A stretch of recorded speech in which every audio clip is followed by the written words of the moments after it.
You think mindfulness is something you sit in a secluded corner and meditate. Most of people think that way. But let me tell you today, mindfulness is not, it's just simply meditating at one corner and trying to stop your thoughts. Mindfulness starts the time you wake up. It is all around us. While you're walking towards your classroom, listening to a professor, eating your food, or doing any mundane work possibly you can think of, mindfulness is on. And that's the reason mindfulness is so powerful in your life.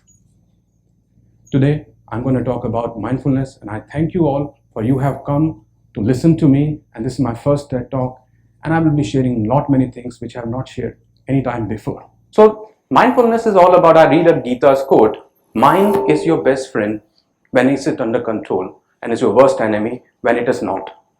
Why it has been said like that? Because mind plays a very critical role in our day-to-day life. Mind is the most powerful thing which controls our physiology. This exactly happens to me when I started working on my life, and I had a lot of opportunities to work on a different thing. I saw world changing. I saw people having a mental issues. Just to get a happiness, you need to involve your mind. I always thought, what is a happiness? Do you think eating more can be a happiness? But I felt while you eat more, you become uncomfortable. And when you eat even more, you become disgusted. Some people told me technology gives you happiness. And I felt at one point, technology is a burden. Technology has its own challenges and problems to come. Then people talk about success. Building skyscrapers is success and prosperity. If that would be so, then people would not be jumping out of them to commit suicide. I come from Mumbai. What's an iconic construction done? Was a sea link. But what notoriously known for sea link to commit suicide rather than joining two islands? What is happening to this world? Just to give you one data, there is a 33% increase in suicide rate from last 1997 to 2017. About 150 people every day commit suicide in US, and about 150,000 people try to give their life annually. The number of people making suicide is almost the size of a country. What is happening? What is pushing them to do such thing in their life? And then I started something working on mindfulness. So let me share with you my journey today. I born in Delhi in a family, and I gone to a very nice school. But suddenly my father got transferred to a small town of Himachal, and I was supposed to live in that small town and go to a primary school. I went to a primary school. I found a teacher sitting under a tree and a few children sitting there in primary. I was 10-year-old. I was told to sit on a mat which was made of cement bag, and teacher was sitting under the tree. The first lesson was, take out your English books. I took out my English book. Lesson was Galileo and gravity, and teacher was teaching A for apple and G for goat. I had one option, either to run away, come back home, and I said I will not study, or to accept that reality. I don't know why I accepted that reality. And now today I look back, it was my beginner's mind. It was my mind of that child that accepted that reality. And then second was acceptance. That taught me how do I can actually learn things which I have not learned. How to jump in the stream which a schoolboy from an urban city would have never done, or climbing a tree. This continued in my life, and I lived in that part of the world, graduated in economics, did very well in my academics, and I decided to go for my international business in Delhi. Life changed back again. Now it was turn the table. I was a small city boy or a village boy in a city of stars. And people told me, you have no vocabulary for English. I think your English is so poor, and neither in writing nor in your oratory English is so good. You will never succeed, and don't think even about international business, because kind of vocabulary you need, you will take, I think, a new life to do that. Again, I have two options. Run back to the comfort of my city, a small town, or continue to challenge the reality. Two things I learned. Non-judgmental behavior. They don't create the judgment. The people are creating judgment about me. I should not do it about my own self. And then trusting my gut. I've been meditating from the age of 7. I was fortunate that I got this opportunity to learn meditation. And that helped me throughout these two phases of my life, that I was able to trust my gut feeling. I did a lot of mistakes. I tell you, many mistakes I did it. I learned from those mistakes because these were all my mistakes. Life continued again. and I was among the top CEOs in the year 2000, heading large organizations, dealing with many countries. I opened the offices almost every destination in the world, starting from Africa to Russia, from US to China. That gave me an opportunity to learn various diverse cultures, people, but I realized one thing, that is not sufficient. And at the age of about 45, I decided to quit everything and start a new beginning. So my learnings were three there. I should have the power of letting go of what you are holding, letting go. And letting go is the one thing which you keep you alive. Imagine you're breathing, all of us breathing, yes or no? And if you just hold your breath, what will happen to you? You'll die, because you will only live when you let go of the breath you have taken. And that's the biggest learning I learned. If you don't let go of things, it will actually not help you. So let go of your anger, letting go of your greed and many things. And when you let go of things, you build a level of compassion and empathy within yourself. That gives you a purpose to go beyond your barriers, beyond your own self, and then you start working for a larger purpose in life. The real voyage of discovery consists not in seeking out a new landscape, but in having a new eye. And this exactly happened to me, because I have gone to so many landscapes in my life, in my journey, that I am now seeking a new life, see those things with a different angle. And I needed a new eye for that. And that was my journey, starting from mindfulness.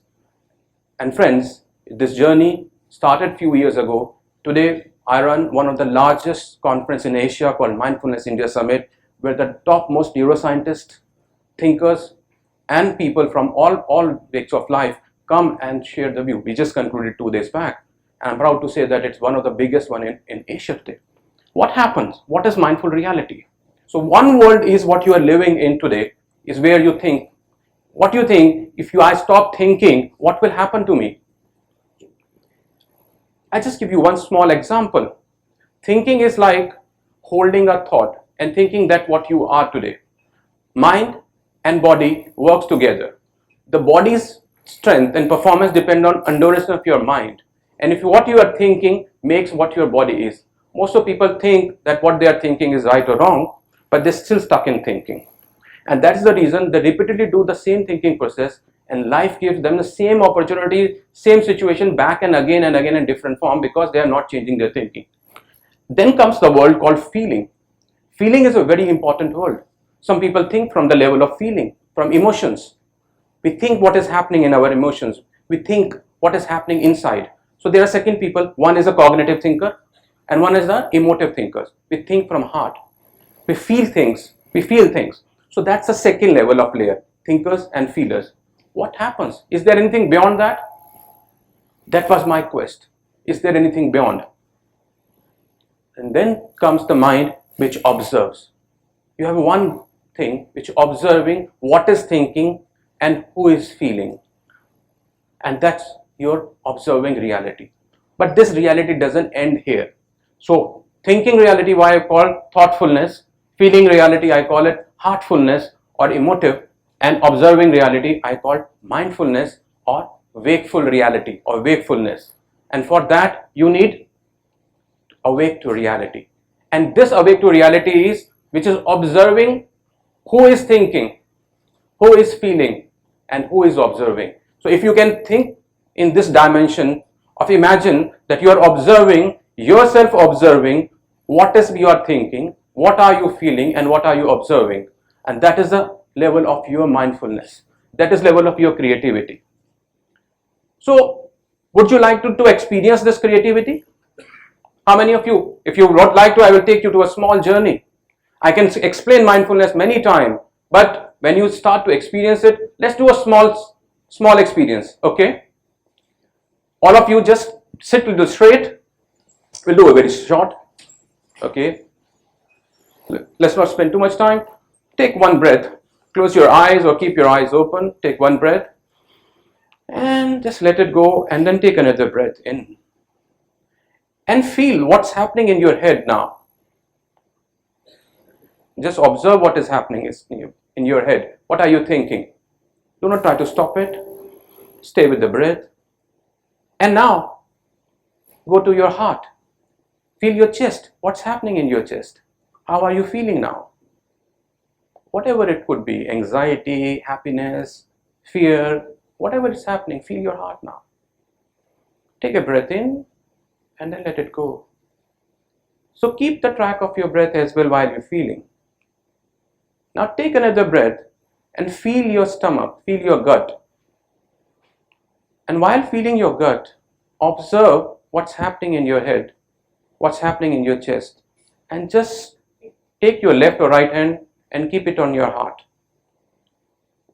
And now feel what's happening to you. And now bring a thought or that I am good. I am good. While thinking that, think of head, heart, and your gut, and let go of your breath. Now you can come back. That's a mindful moment. Most of you would have, some of you felt have calm, some of you would have felt little anxiety, some of you would have felt, when will this end? So this is called mindfulness. Look inside, and everything what you want is inside of you, is already there, it's by rooming. So you don't have to search something outside. What you are looking for is already with you. I give you on letting go story. You know how in India people catch monkeys? They put a small pot, a matka, and put some chanas in matka, or some bananas in the matka. Monkey comes, puts the hand in the matka, and don't let go of the banana or chanas. And the guy comes and catches this monkey. This exactly happens with us. We hold on to things, we don't let it go. Letting go is very important because it is the part you start your life with. Would you like to go a little more deeper on this journey? What is happening to this journey? And letting go is a very important part because you can only let go when you are in present moment. Let me give you some data on your brain. All senses put together is bombarding your brain with 400 billion bit of data. You know how much is your brain capacity to hold? About 100 bit of data. Poor things been bombarded subconsciously, consciously with so much data, which have only ability to be in attention state for about 100 to 120 bits. It is observed that our mind wandering leave us with attention span about 47%. If you are most of the time ruminating in past or in future, your present is almost lost. It is said that if you take care of the moments, the life will take care of your years. So staying in present moment is the one key for your progress, for one key for your creativity. And then you start with something called trust. You start to trust your gut feeling. You start to understand, what am I feeling within myself? Most of us has two voices coming, I shall do, I shall not do. But we don't know which voice to actually acknowledge and to listen to. When you start practicing to stay in a moment and mindful practices, you will understand, you will trust yourself. And then when you trust yourself, you build first new skill called compassion.